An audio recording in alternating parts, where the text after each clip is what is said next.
Ever heard of a man so strong he could tear a lion apart with his bare hands?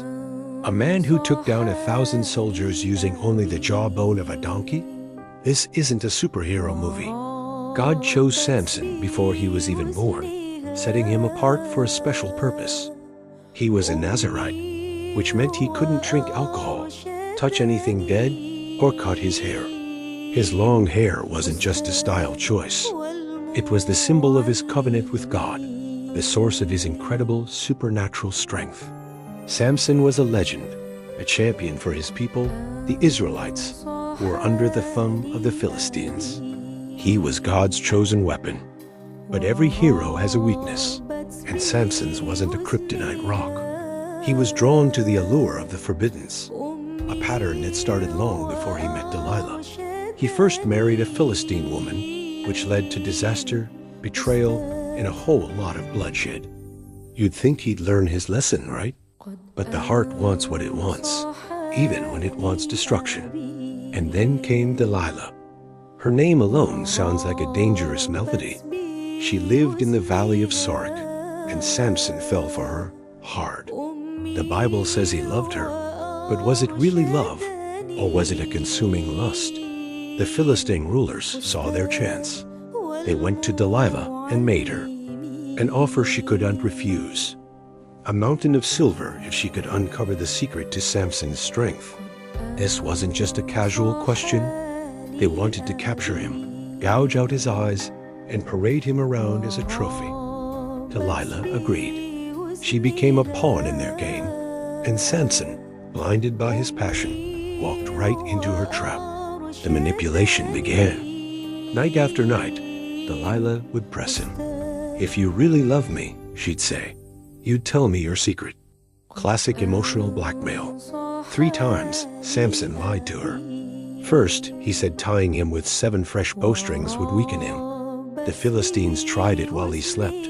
Delilah yelled, "The Philistines are upon you, Samson." And he snapped the bowstrings like they were threads. Next, he told her to use new ropes. Same result. He snapped them right off. Then, he told her to weave the 7 braids of his hair into a loom. Again, he woke up and easily broke free. He was playing a dangerous game, teasing the edge of disaster, thinking he was in control. He was so confident in his strength that he underestimated the power of temptation and persistent seduction. He was growing weary. Delilah's constant nagging, her accusations, her tears, it was all a calculated performance, and it was working. The Bible says she pestered him daily until his soul was vexed to death. He was emotionally exhausted. He finally broke. He told her everything about his Nazirite vow, about how his strength was tied to his uncut hair, the sacred symbol of his bond with God. He laid his head in her lap, exposed his deepest vulnerability, and fell asleep. He chose a moment of pleasure with a woman who was actively plotting his downfall over a lifetime of faithfulness to God. While he slept, a man came and shaved off his 7 braids. Delilah called out one last time, "The Philistines are upon you, Samson." He woke up, thinking he could shake them off like all the other times. But this time was different.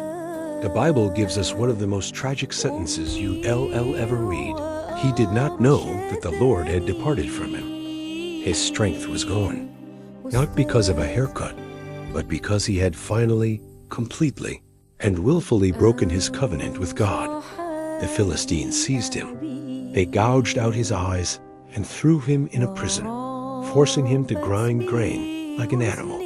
The champion of Israel, the strongest man on earth, was now a blind, humiliated slave. Lust had cost him his sight, his freedom, his purpose, and his connection to God. But the story doesn't end there. In that dark prison, as his hair began to grow back, so did his humility.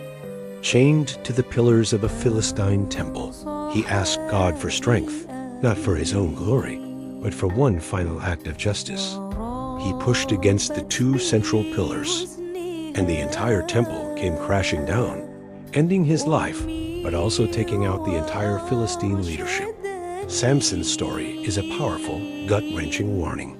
It shows how even the most gifted, anointed person can be brought down by unchecked desire, but against the temptations raging within our own hearts. Thanks for watching, and if this story resonated with you, don't forget to like and subscribe for more.